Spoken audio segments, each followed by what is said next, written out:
Hi hello friends, welcome back to my channel. ఈ వీడియోలో వచ్చేసి నేను చెప్పదలుచుకున్నది ఏంటంటే, మనకి ఆర్ఆర్బీ ఎన్టీపీసీ ఎగ్జామ్స్ అయితే జరుగుతున్నాయి కదా. అవి అయితే 9th సెప్టెంబర్ తోటి అయితే క్లోజ్ అవుతున్నాయి. మనకి ఇక్కడ 9th సెప్టెంబర్ నుంచి ఎగ్జామ్స్ అయితే అయిపోతున్నాయి. నేను ఆర్ఆర్బీ ఎన్టీపీసీ అయితే 27th ఆగస్ట్ థర్డ్ షిఫ్ట్న నేనైతే రాశాను. అయితే నేను చేసినటువంటి కొన్ని మిస్టేక్స్, మళ్ళీ ఇంకా నెక్స్ట్ జరిగేటువంటి ఎగ్జామ్లో మిస్టేక్స్ జరగకుండా ఉండడం కోసం అయితే నేను చేసినటువంటి మిస్టేక్స్ ఏంటివి అవి అనేవి చెప్తున్నాను. ఎందుకంటే నెక్స్ట్ ఆర్ఆర్బీ గ్రూప్ డి జరుగుతున్నది ఎగ్జామ్. అంటే కొంతమందికి అంటే చదువుతారు, మనం ఎట్లా అంటే మొత్తం సబ్జెక్ట్ A to Z చదువుతారు అండ్ మనకి రివిజన్ చేస్తుంటారు. కానీ ప్రాక్టీస్ అనేది చెయ్యాలి. మాక్ టెస్ట్ అనేది కంపల్సరీ. మనం టైం మేనేజ్మెంట్ చేయకుండా పోతే మనకి చాలా ప్రాబ్లమ్స్ ఫేస్ చేస్తాం. మెయిన్ నాకు ఉన్నటువంటి నెగిటివ్ ఏంటంటే, ఇక్కడ నేను సబ్జెక్ట్ చదివిన, ప్రాక్టీస్ చేసిన, అన్నీ చేసిన, కానీ జరిగినటువంటిది ఏంటంటే మిస్టేక్. మనము మాక్ టెస్ట్ రాసేటప్పుడు మనము టైం మేనేజ్మెంట్ పెట్టుకొని ఆన్లైన్ మాక్ టెస్ట్లు మాత్రమే కండక్ట్ చేస్తే కొంచెం ప్లస్ అనేది అవుతుంది. నేనైతే ఆఫ్లైన్లో బుక్ తెచ్చుకొని అయితే ప్రిపేర్ అయితే చేశాను. మాక్ టెస్ట్ టైం పెట్టుకొని రాసిన, కానీ మనకు అనేది క్వశ్చన్ పేపర్లో మనం చేస్తుంటే టైము ఎంత పడుతుంది ఒక క్వశ్చన్కి అనేది తెలియదు. అండ్ మళ్ళీ దాని అనాలిసిస్ అనేది మెయిన్ చేసుకోవాలి. అయితే ఇక్కడ నేను కొన్ని క్వశ్చన్ పేపర్స్ అయితే అనాలిసిస్ చేశాను, కొన్ని క్వశ్చన్ పేపర్స్ అయితే అనాలిసిస్ అనేది చేయలేదు. ఇక్కడ చెప్పేది ఏంటంటే, ఎవరైనా సరే ఏ ఎగ్జామ్కి ప్రిపేర్ అయినా ఫస్ట్ 50 to 80% సబ్జెక్ట్ కంప్లీట్ చేసిన వాళ్ళైనా, 50% సబ్జెక్ట్ కంప్లీట్ చేసిన వాళ్ళైనా, 100% సబ్జెక్ట్ కంప్లీట్ చేసిన వాళ్ళైనా కూడా ఖచ్చితంగా మాక్ టెస్ట్ అయితే రాయాలి. మాక్ టెస్ట్ రాసేయడమే కాదు, దాని అనాలిసిస్ అయితే కంపల్సరీగా చేసుకోవాలి. మనము టైం ఎంత ఇస్తున్నాము, ఎక్కడ మనము టైం సేవ్ చేసుకొని క్వశ్చన్కి హార్డ్ వే కాకుండా స్మార్ట్ వేలో మనం ఆన్సర్ చేస్తున్నాం అనేది ఖచ్చితంగా చూసుకోవాలి. ఎందుకంటే ఎగ్జామ్లో మనం వెళ్తాం కదా, ఎగ్జామ్కి వెళ్ళినాక, ఎగ్జామ్లో కూర్చున్నాక మనం ఎగ్జామ్ రాసేటప్పుడు మనకు అన్నీ వచ్చినవే కనిపిస్తాయి. కాకపోతే టైం అనేది ఫాస్ట్గా అయిపోతుంది. మన టెన్షన్ వల్లనో, లేకపోతే మనకి ఫాస్ట్గా చేయాలన్న మూమెంట్లోనో మనం టైం చూసినప్పుడల్లా అది అయిపోతూనే ఉంటుంది టైం. కానీ ఇంకా క్వశ్చన్స్ చాలా ఉంటాయి చేసేవి. మనకేంది అవి రావంటే వస్తాయి, కాకపోతే మనం చేయడానికి టైం పడుతుంది. అంటే మనం ఒక క్వశ్చన్ మినిమం టైం ఎంత చేయగలము అనేది ప్రాక్టీస్ చేసేటప్పుడు మనం క్వశ్చన్కి టైం పెట్టుకొని ప్రాక్టీస్ చేయాలి తప్ప ఏదో ప్రాక్టీస్ చేస్తున్నాం అనేసి ప్రాక్టీస్ చేయొద్దు. నాకైతే అన్ని క్వశ్చన్స్ కొంచెము వచ్చిన క్వశ్చన్స్ అన్ని ఫాస్ట్గా అయితే పెట్టేశాను, కానీ కొన్ని క్వశ్చన్స్ వచ్చు, కాకపోతే టైం అనేది మిగిలించుకోలేకపోయినా. అది మెయిన్ డిసడ్వాంటేజ్. మనం పేపర్ని ఫాస్ట్గా రీడ్ చేయాలి అండ్ ఫాస్ట్గా క్యాలిక్యులేషన్ చేయాలి అండ్ ఫాస్ట్గా ఆన్సర్ అనేది పెట్టాలి. అది మెయిన్. మనం ఎంత చదివిన సబ్జెక్ట్ అన్నది కాదు, అసలు క్వశ్చన్ పేపర్ని ఎంత స్మార్ట్గా చేస్తామన్నది కూడా ఇంపార్టెంట్. మనం చదివినది ఒక 50% అయితే మనం ఎగ్జామ్లో పెట్టే 50% కూడా మనం అక్యురేట్గా పెడితేనే మనకి మార్క్స్ రిజల్ట్ అనేది ఎక్కువ అనేది వస్తుంది.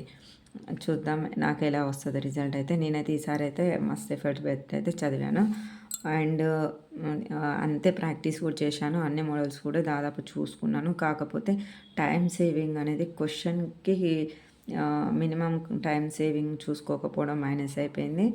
అండ్ టెస్ట్ రాసేటప్పుడు కూడా మనం ఇన్ టైంలో మనకి ఇచ్చినటువంటి టైంలో మనము క్వశ్చన్ పేపర్ని మొత్తం చూస్తున్నామా ఫస్ట్ టు లాస్ట్, అండ్ మనం చేసినటువంటి క్వశ్చన్స్ పెడుతున్నామా అనేది కూడా ప్రతి మాక్ టెస్టింగ్ రాసేటప్పుడు మనం అనేది ఖచ్చితంగా చెక్ చేసుకోవాలి. టైం సేవ్ అవుతుందో చెక్ చేసుకోవాలి. మనం చదివిన కాన్సెప్ట్స్ వరకు మనం పెట్టగలిగినామా లేదా, లేకపోతే ఇంకా టైం ఏడ సేవ్ చేసుకోవాలనేది మనం మాక్ టెస్ట్లోనే ప్రాక్టీస్ చేయాలి తప్ప ఎగ్జామ్ హాల్ అయినాక చేసుకోకూడదు. అండ్ మాక్ టెస్ట్లు అయితే కంపల్సరీగా రాసినాక అనాలిసిస్ అయితే ఖచ్చితంగా చేసుకోవాలి. ఎందుకంటే మనం ఒక టాపిక్ కంప్లీట్గా చదివి మాక్ టెస్ట్ రాస్తాం. అయితే ఆ మాక్ టెస్ట్ రాసినప్పుడు మనం ఆ కంప్లీట్ టాపిక్ చదివిన దాంట్లో మనం క్వశ్చన్స్ అన్నీ చేయగలుగుతున్నామా, ఐదర్ లేకపోతే మనం ఇంకా ఏమన్నా దాని మీద వచ్చినటువంటి మోడల్స్ మనం చేయలేకపోతున్నామా అనేది చెక్ చేసుకోవాలి. మనం సెక్షనల్ మాక్ టెస్ట్ రాయడం వల్ల మనకి దాంట్లో ఉన్నటువంటి టైం సేవింగ్ చేసే విధానం తెలుస్తుంది.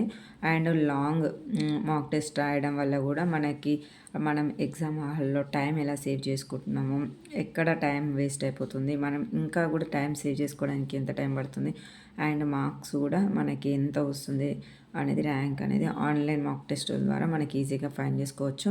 ఆఫ్లైన్ ద్వారా చేసుకోవచ్చు, కానీ మనం అనాలిసిస్ చేసుకోవడానికి అంత ఇంట్రెస్ట్ చూపియం. అది ఫస్ట్ మైనస్. అండ్ నెక్స్ట్ వచ్చేసి మనం టైం కూడా అంత పర్టికులర్ చూసుకోము. అందులో అయితే ఆన్లైన్ మాక్ టెస్ట్లో అయితే మనకు ఆటోమేటిక్గా మనకు టైం చూపిస్తుంది, ఆటోమేటిక్గా అనాలిసిస్ చేసిస్తుంది. కాబట్టి మనకు కొంచెం ప్లస్ అయ్యే ఛాన్స్ అయితే ఉంది. నేను ఎందుకు ఈ వీడియో చేస్తున్నా అంటే, నాకు కూడా కొంచెం చదివినాం వస్తుందిలే, చేసుకుంటాంలే, పెడతాంలే అన్నట్టుగానే చేసిన. అంటే మాక్ టెస్ట్లో నేను కూడా రాసిన, టైం పెట్టుకొని రాసిన. కాకపోతే మనం ఏంటంటే ఇంకా మోర్ మాక్ టెస్ట్లో రాయాలి. రాసిన మాక్ టెస్ట్లోనే అనాలిసిస్ చేసుకోవాలి. అది మెయిన్ ఇక్కడ చెప్పే పాయింట్. అనాలిసిస్ చేసుకోవాలి. ఏదైతే మిస్ అయిన మోడల్స్ ఉంటాయో అవన్నీ కూడా ఒక సైడ్కి రాసుకొని మనం మాక్ టెస్ట్ చేసేటప్పుడు మిస్ అయినటువంటి మోడల్స్ ఏవైతే ఉన్నాయో, రిపీట్ అవుతున్న మోడల్స్ ఏవైతే ఉన్నాయో అవి మనం అనేది సేవ్ చేసుకొని ఒక నోట్స్లో సేవ్ చేసుకొని పెట్టుకొని ఎగ్జామ్ ముందు పోయేటప్పుడు రివిజన్ అనేది చేసుకోవాలి. ఎంత చేసినా కానీ మనం 50% సబ్జెక్ట్ని మొత్తం చదువుకొని మొత్తం రివిజన్ చేసుకున్నా కూడా మనం ఇంకో 50% ఎగ్జామ్ హాల్లో ఇచ్చేటువంటి అంటే ఎగ్జామ్ హాల్లో రాసేటువంటిదే మెయిన్ అనమాట. మనం ఎంత చదివినామా, 50 చదివినామా, 50 to 80% చదివినామా, 100% చదివినామా, మాక్ టెస్ట్ చేసినామా అన్నది కాదు. మళ్ళీ అక్కడ కూడా మనం పెట్టే ఎఫర్ట్స్ అనేవి 100% ఖచ్చితంగా పెడితేనే, ఇన్ టైంలో పెట్టి టైం సేవ్ చేసుకొని అన్ని క్వశ్చన్స్ చూసి పెట్టగలిగితేనే మనకనే స్కోర్ బెస్ట్ అనేది వస్తుంది. అయితే ఇదైతే చెప్తున్నా. నాకైతే కొంచెం అంటే టైం సేవింగ్ అనేది మిస్ అయిందని అనిపించింది నాకు. ఇంకా కొంచెం ప్రాక్టీస్ చేయాల్సి ఉంటుంది. అయితే ఇంకా కొంచెం ప్రాక్టీస్ చేయాల్సి ఉంటుంది అనేసి ఇంకా కొంచెం అవేర్నెస్ కోసము కొంతమందికి, అందరికి కాకుండా ఏదో కొంతమందికన్నా ఈ వీడియో అయితే యూజ్ అవుతుందని అనుకుంటున్నాను.